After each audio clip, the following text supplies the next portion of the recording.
ayun no. Finally, nakapag-video ulit tayo. So, sarado muna natin to.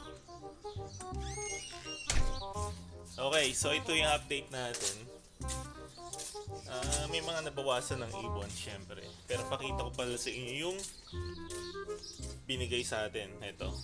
Okay guys, so ito yung binigay sa atin ng kaibigan natin, si Kuya Sherwin Robles. Shoutout sa iyo, Kuya She. So, hindi ko sana to gagamitin, kaso sayang naman.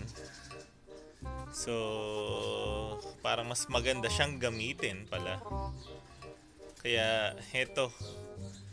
Pininturahan natin pero kita nyo may mga natira pa kasi na-short yung pintura natin. So, yan lang yung kinalabasan so far. And then, gumawa tayo ng itlugan, nakataas. Purpose niyan, syempre kung malaki na ibon, pwede mo ibaba para mag-egg sila ulit. Hindi ko alam kung magagamit natin to, pero parang hindi na. Kasi nga, tapos na ang breeding.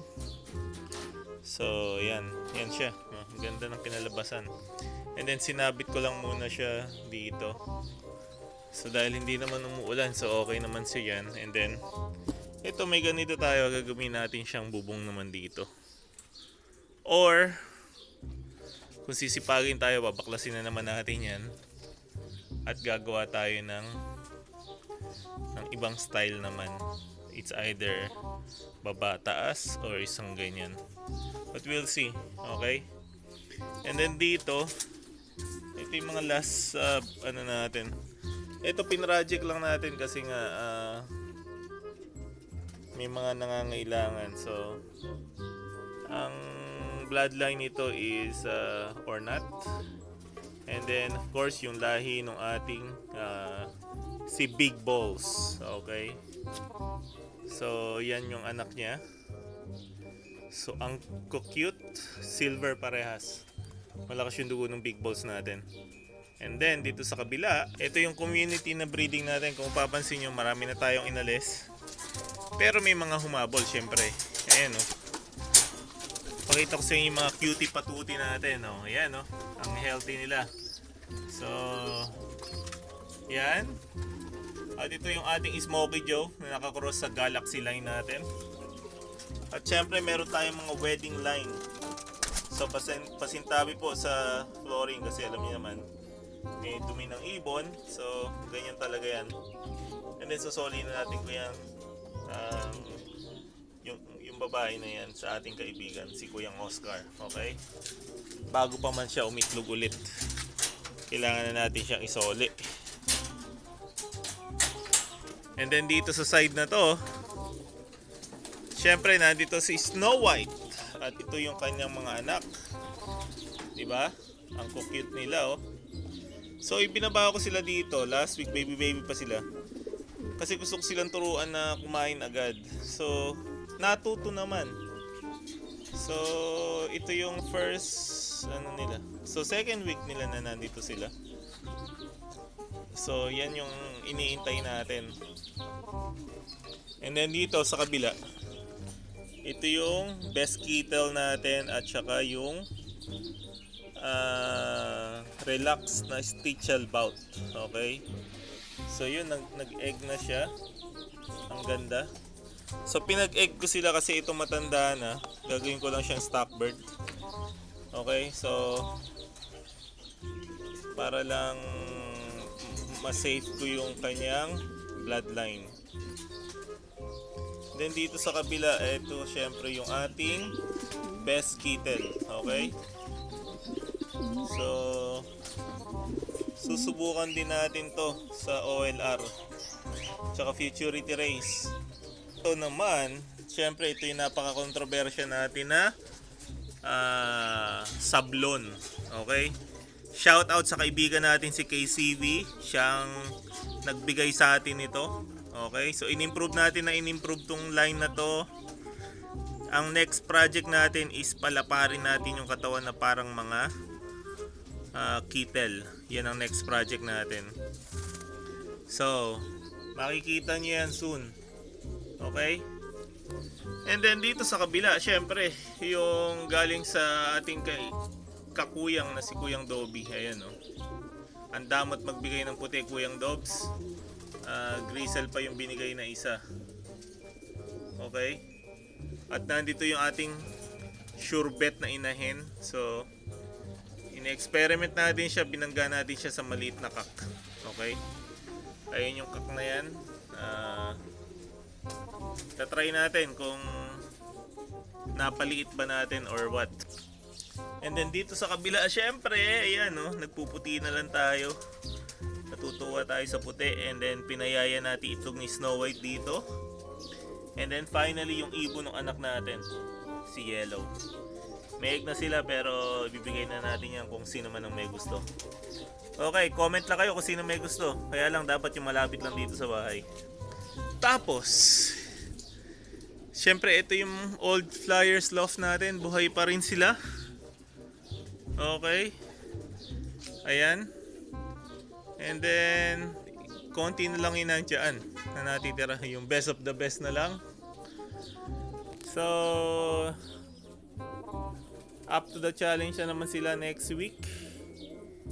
So, yan. I-update ko kayo after ko silang patapusin lumipad. Tsaka ako na ikukwento sa inyo yung naging resulta nila. And then finally, ito yung ating bagong Flyers loft na mayroong ex machina style na double door. So, tayo nag-invento niyan syempre. I think yung mekanismo nito first kauna-unahan na style. Okay, so gawa siya sa kahoy.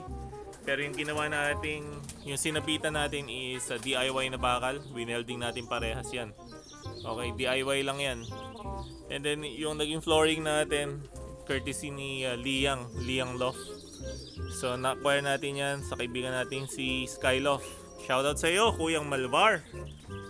So napakaganda ng loft na pinagawa niya, letter L. So makikita natin yun soon. And then kung mapapansin nyo, ang daming ibon dito. Ibon pa rin niya yan. Siyempre, inalagaan natin mga ibon niya. So far, buhat nung dinala niya dito, wala naman nagkasakit. I'm trying my best na hindi sila magkasakit. Okay?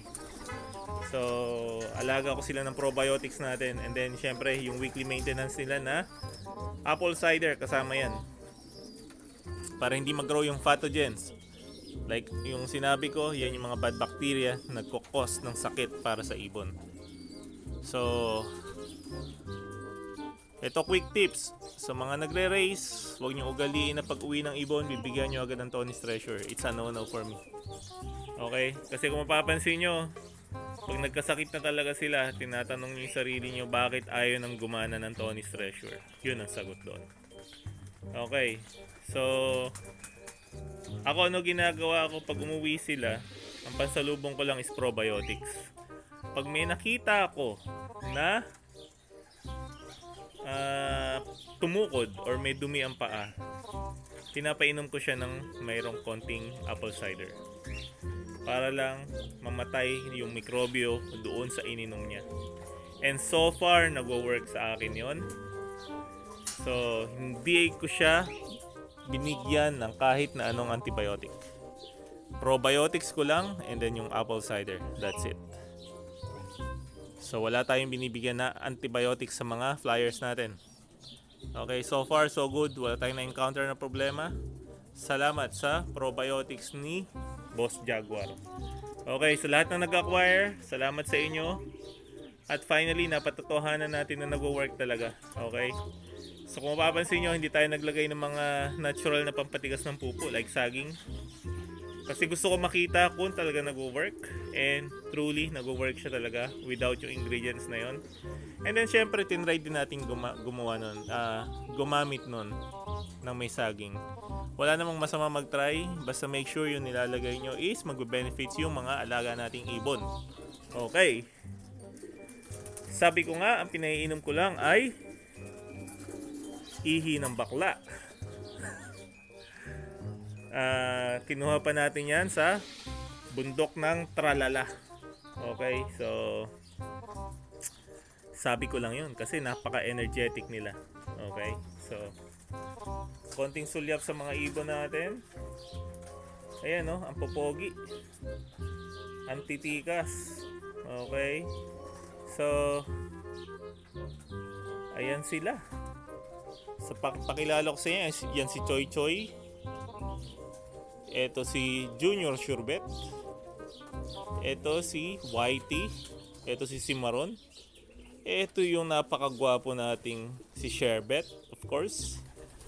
At yung asawa, yung katabi niya is si Survivor. Why? Ito yung movie sa atin na wasak-wasak na kung mapapansin nyo, kung na-video ko lang yung katawan niya, kinain na yung portion ng katawan niya ng hawk nakaligtas pa rin siya. So siya yun. And then of course, ayun si Arden. Yung Surebet natin na inahin, nandoon, hindi niya na nakikita. So anyways, andyan sila lahat. Okay? So maganda panahon, ngayon ako lumabas, nagnap ako kasi nga napakainit kanina. So hindi natin kaya. Baka ma-heat stroke pa tayo. So magulo pa dito kasi eto, may pinag-iisipan akong gawin. May gusto akong projectin pero natatalo tayo ng init. Okay. So, sana magamit natin to sa 4th of July. May mahaba-haba pa yung buwan pero we'll see. At shoutout sa mga kuyang na natin na nasa Pilipinas sa atin na Uncom. Ingat kayo dyan. Enjoy lang. Sa mga kalapatids, sa grupo namin, United Kalapatids, Kuya Sherwin, Ate Marivic, Jobileo Jao, KCV, 50 Caliber, Balawis Loft, Skyloft, syempre. So, ano lang kami dito, happy lang, masaya lang kami lagi. Okay? Sa mga nag-iibon dyan, enjoy lang. Ganyan lang, kaya tayo naghabi para hindi ma-stress. Okay? And then again, shout out kay Sim Tihadillo ng Simloft. Napakalupit mo bro. Astig ka.